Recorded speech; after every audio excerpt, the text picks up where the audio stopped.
vous êtes chic aujourd'hui. Mais vous aussi, j'adore votre petit nœud. Merci. C'est adorable. Comment allez-vous? Écoutez, je vais fort bien, ma chère Bernadette. Et vous-même? Ça se voit, vous rayonnez. Oui, je vais bien. Mais je me pose une question. Dites-moi tout.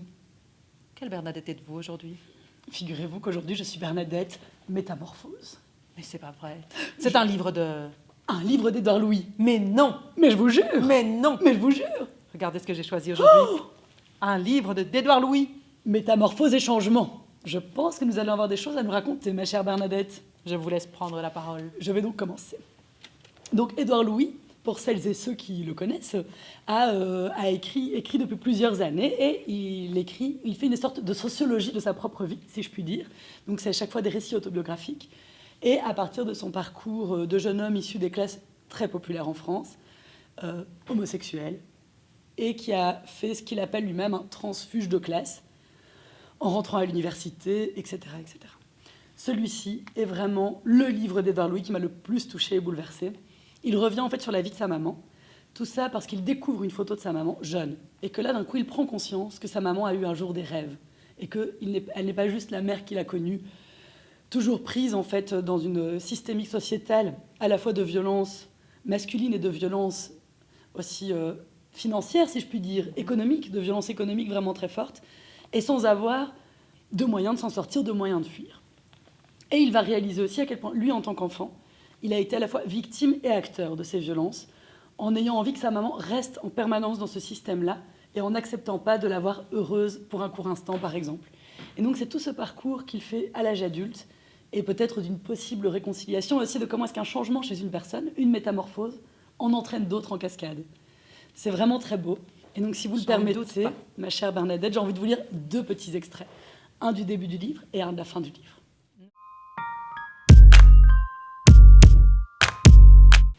On m'a dit que la littérature ne devait jamais tenter d'expliquer, seulement illustrer la réalité. Et j'écris pour expliquer et comprendre sa vie.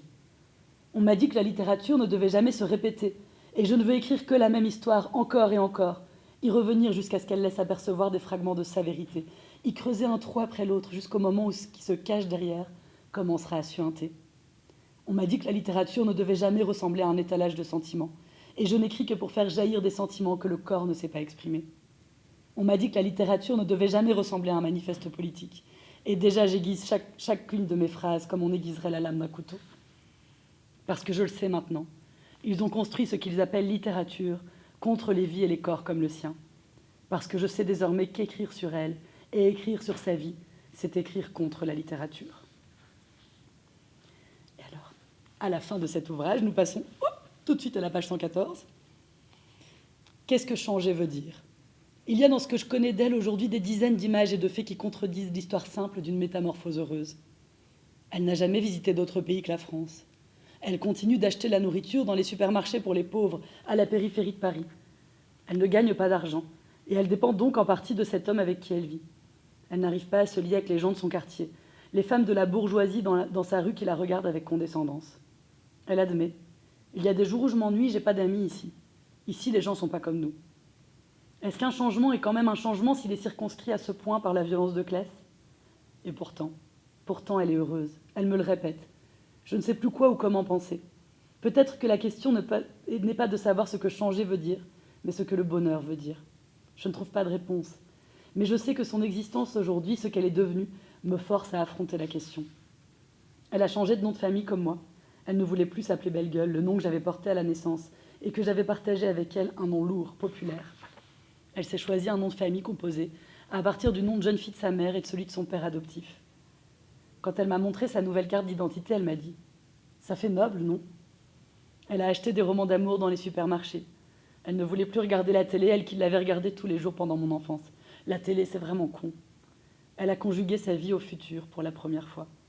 Dans 10 ans, quand son compagnon, ne travaillera plus, on achètera une caravane et on vivra dans toute la France, on voyagera. J'ai toujours rêvé d'une vie de voyage. Un dernier souvenir. Il y a quelques mois, dans le jardin d'un salon de thé où je lui avais proposé de me rejoindre, elle m'a raconté que quand j'avais 6 ans, elle avait été convoquée par mon institutrice. L'institutrice voulait lui dire, c'est en tout cas ce qu'elle prétend, qu'elle trouvait mon comportement différent de celui des autres enfants, que j'exprimais des rêves et des désirs trop grands, des ambitions anormales pour un enfant de mon âge. Elle disait que les autres enfants voulaient devenir pompiers ou policiers, mais que je parlais de devenir roi ou président de la République, que je jurais qu'une fois adulte, j'emporterais ma mère loin de mon père et que j'achèterais un château pour elle. J'aurais aimé que ce récit d'elle constitue en quelque sorte la demeure dans laquelle elle puisse se réfugier. Et voilà la photo. C'est magnifique. J'adore cet auteur. Et Bernadette, c'est vous qui me l'avez fait découvrir. Oh, j'en suis tellement ravie, ma chère Bernadette. Et donc, grâce à vous, j'ai pu découvrir ce livre qui s'appelle Changer, méthode, et qui va raconter tout son changement et son transfuge sociétal, comme vous le disiez si bien, donc de son village natal, de sa pauvreté à tous les échelons qu'il a gravis pour en arriver là où il est aujourd'hui. Et donc, pour mieux conscientiser tout ça et pour vous donner envie, je vais vous lire un extrait qui explique d'où il est parti et vers où il est allé. C'est passionnant tout Donc, cela. d'Édouard Louis de nouveau.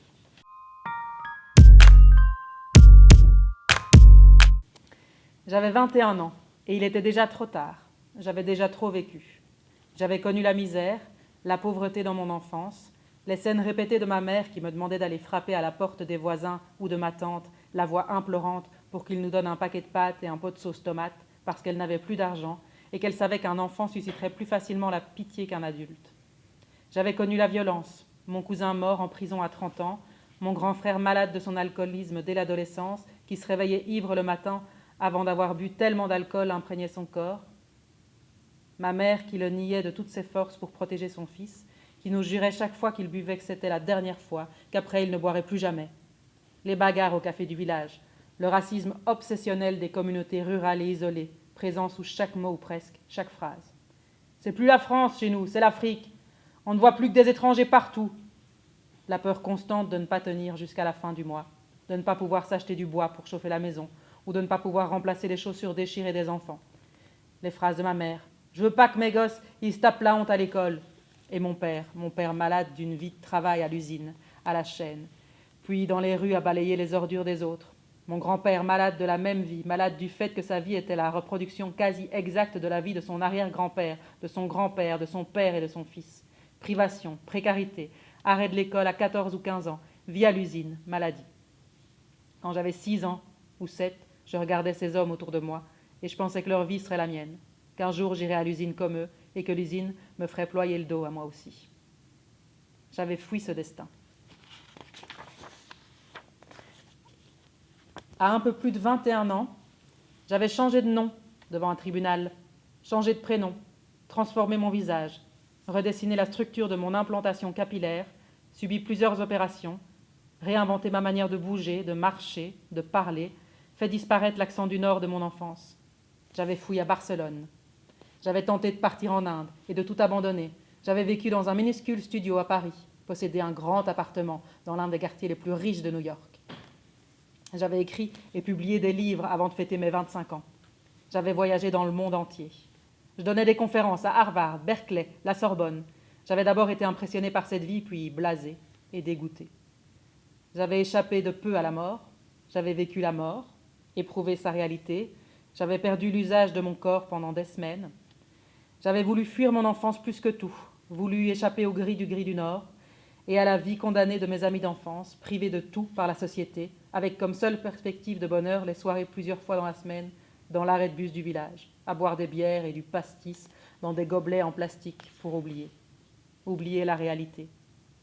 J'avais rêvé d'être reconnu dans la rue, rêvé d'être invisible, rêvé de disparaître, rêvé de me réveiller un matin et d'être une fille, rêvé d'être riche, rêvé de tout recommencer.